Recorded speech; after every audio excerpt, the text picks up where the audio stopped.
नहीं सर, विपक्ष था किधर? आपके कांग्रेस के पास लास्ट में जब इलेक्शन हुआ था तो कितने कांग्रेस के पास एमपी थे?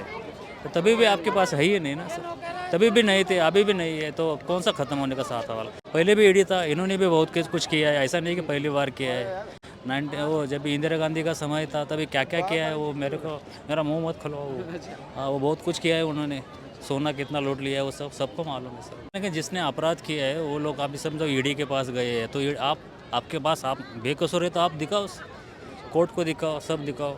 उसमें आप बेकसूर है तो बाहर आ जाएंगे। मोदी जी अच्छे लीडर है, इसलिए बता रहा हूँ आपको मैं। तो एक कोई ग्रेट लीडर चुनना ही पड़े तो हमारी नज़र से वही ग्रेट लीडर है हमारे लिए तो आपके लिए मोदी जी हो बेस्ट? यस। नमस्कार सर, आपका नाम क्या हो? अमोल।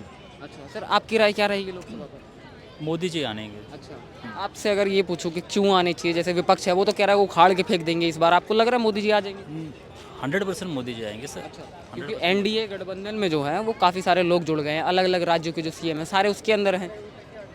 अलग अलग सीएम, मेरे ख्याल से 2-3 स्टेट के सीएम बचे हैं अभी उनके पास, ज़्यादा तो है ही नहीं उनके पास। और आप लास्ट टाइम का भी आप रिजल्ट देखेंगे तो विधानसभा उनके पास गए हैं, बहुत स्टेट के पास। ये आप दिल्ली का ही देख सकते हैं उदाहरण। दिल्ली में एमपी जो बने हैं वो ज़्यादा मेरे ख्याल से बीजेपी का बने हैं। हम लोग तो मुंबई से है तो ज़्यादा जानकारी नहीं थे, लेकिन जो एमपी इधर के बने वो बीजेपी के। तो बहुत से लोग जो केंद्र में चाहते हैं वो मोदी जी चाहते हैं।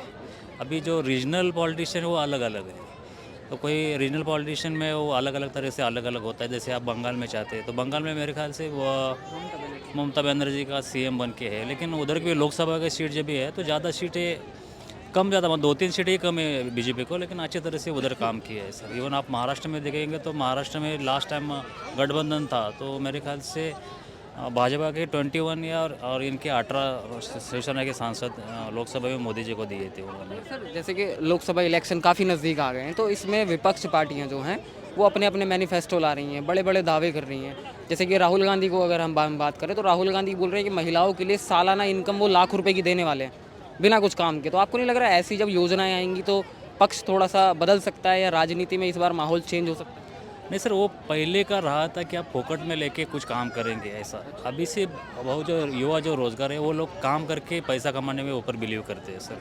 जो भी खुद का रहेगा काम करके पैसा रहने का, वो फोकट में रहने का। अपना महिला भी इतना मतलब पढ़ लिख के इतना बड़े बड़े पद पे महिला भी है, तो कोई महिला नहीं चाहिए कि सर मेरे को फोकट में आप पैसा दो और मैं कुछ सरकार के लिए मत दो। अभी वो ज़माना गया सर कि आप साड़ी दे के मतलब वोट डलवा लेते, वोट खरीद लेंगे, या कुछ आपको ये लालच दे के या कुछ कमाई का पैसा दे के, वो ज़माना गया सर। अभी भी लोग, मैं नहीं ये बोलता कि आपको पैसा दे के पैसा नहीं देते, पैसा देते हैं सर, लेकिन पैसा दे के वो जो लोग चाहते हैं उधर ही वोट होता है सर। यही बात है सर, यही इंडिया चेंज हुआ है सर अभी तक का। सर जैसे ये विपक्ष जो है वो सवाल उठाता है कि मोदी जी जब से सत्ता में आए हैं सत्ता का दुरुपयोग कर रहे हैं वो। जैसे भी जो भी सरकारी एजेंसियां हैं, ईडी हो या सीबीआई हो, हाइट, तो ये सारी एजेंसियां जो हैं वो उन्होंने अपने हाथ की पपेट बना रखी हैं। कानून के हिसाब से काम नहीं करते हैं, कानून को अपने हाथ में रखते हैं। उनको लिए हटाना बहुत ज़रूरी है। आपको लग रहा है? नहीं सर, ऐसा तो कुछ मेरे को तो नहीं लग रहा, लेकिन जिसने अपराध किया है वो लोग अभी समझो ईडी के पास गए हैं, तो आपके पास आप बेकसूर है तो आप दिखाओ, कोर्ट को दिखाओ, सब दिखाओ। उसमें आप बेकसूर है तो बाहर आ जाएंगे। ऐसा नहीं कि इसके ऊपर अभी पहले से ईडी नहीं था और अभी ईडी चालू होगा। पहले भी ईडी था, इन्होंने भी बहुत कुछ किया है, ऐसा नहीं कि पहली बार किया है। वो जब इंदिरा गांधी का समय था तभी क्या क्या किया है वो मेरा मुंह मत खुलवाओ वो। हाँ, वो बहुत कुछ किया है उन्होंने।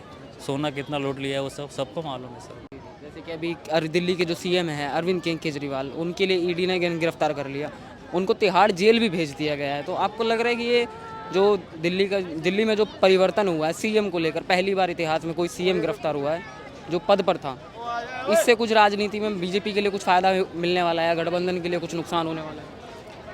मेरे को नहीं लगता किसको फ़ायदा और किसको नहीं। इसको फ़ायदा तो बीजेपी को होगा, जो होगा वो होगा, जो दिल्ली के रीजनल के लिए। एज ए ब्रॉडली देखेगा तो इसमें कुछ फ़र्क हाँ ज़्यादा होने वाला नहीं है। यही तो सर, यहीं पर विपक्ष सवाल उठाया कि विपक्ष के लिए ख़त्म कर रही है बीजेपी, अपनी सत्ता के नशे में जो चूर होकर विपक्ष के लिए जीने नहीं दे रही है, आवाज़ उठाने का हक छीन लिया है। नहीं सर, विपक्ष था किधर? आपके कांग्रेस के पास लास्ट में जब इलेक्शन हुआ था तो कितने कांग्रेस के पास एमपी थे?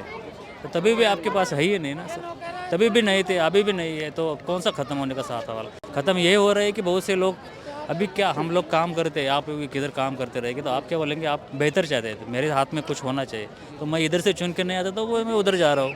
यही फ़र्क हो रहा है सर, बाकी कुछ है ही नहीं। सर आपके लिए क्या लग रहा है बीजेपी को क्या बहुमत मिलने वाली है इस बार? 400 हो जाएगा सर। अच्छा 400 पार, यस सर, जैसे कि बीजेपी बोल रही है इस बार 400। 400 पार हो तो जाएगा। आप भरोसा करते हो? यस सर, हम मोदी जी के भरोसा करते हैं सर। बहुत बहुत शुक्रिया। कहाँ से हैं आप? मुंबई से मुंबई से। क्या नाम हुआ आपका? सचिन। सचिन। ये किसका इंटरव्यू? सचिन, लोकसभा इलेक्शन आने वाले हैं, प्रधानमंत्री कौन बनना चाहिए, किस पार्टी के लिए मौका देने वाली जनता, आपका क्या ओपिनियन रहेगा? मोदी जी। अच्छा, मोदी जी के लिए क्यों चुनना चाहते हो तीसरी बार? वो क्यों चुनना चाहते हैं, मतलब एज ए ग्रेट लीडर है वो। अच्छा, काफ़ी सारी चीज़ें की है उसने इंडिया में, काफ़ी सारी तरक्की की है, काफ़ी सारे प्रोग्रेस हुए हैं उन चीज़ों के लिए।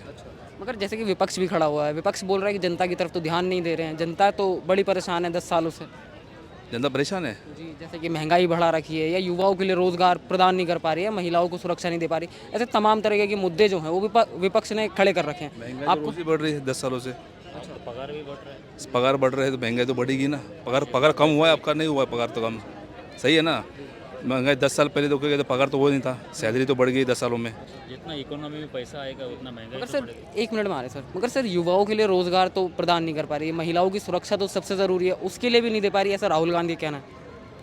किसके लिए नहीं दे पा रही है? महिलाओं के लिए सुरक्षा नहीं दे पा रही बीजेपी सरकार, जब से बीजेपी सरकार केंद्र में आई है तब से महिलाओं के साथ में अपराध जो बढ़ गए हैं, ऐसा राहुल गांधी दावा कर रहे हैं। काफ़ी कम हो गए। कहाँ कह रहे थे? कौन कह रहा है ऐसे? काफ़ी कम हो गए। जैसे मैं मुंबई से हूँ तो मुंबई में ऐसे कोई है ही नहीं, ना मैं इंडिया में इतना देख पा रहा हूँ। ऐसे कोई मुझे देख नहीं रहा है कि केसेस कोई बढ़ रहे हैं, केसेस कोई कम ज़्यादा हो गए कई स्टेट में। पहले थे, अभी काफ़ी कम हो गई है। सिक्योरिटी बढ़ गई औरतों के लिए। तो ये बताइए, मुंबई से हैं आप, तो मुंबई के जो उद्धव ठाकरे हैं वो तो एनडीए के साथ हैं, इंडी के साथ हैं, राहुल गांधी के समर्थन में हैं, तो आप मोदी जी के पक्ष में क्यों हैं फिर? मोदी के पक्ष में क्यों है? मोदी जी अच्छे लीडर है, इसलिए बता रहा हूँ आपको मैं। विपक्ष में भी तो काफ़ी अच्छे अच्छे लीडर हैं। तो एक साथ तो सबको नहीं चुन सकते हम, अच्छा, किसी को एक को चुनना पड़ेगा। अभी आप बोल रहे हो कि उद्धव जी है करके, तो कोई बोलेंगे केजरीवाल जी भी है। सही बात है ना। तो एक कोई ग्रेट लीडर चुनना ही पड़े, तो हमारी नज़र से वही ग्रेट लीडर है हमारे लिए। तो तो आपके लिए मोदी जी हो बेस्ट? Yes, of course. बहुत बहुत शुक्रिया।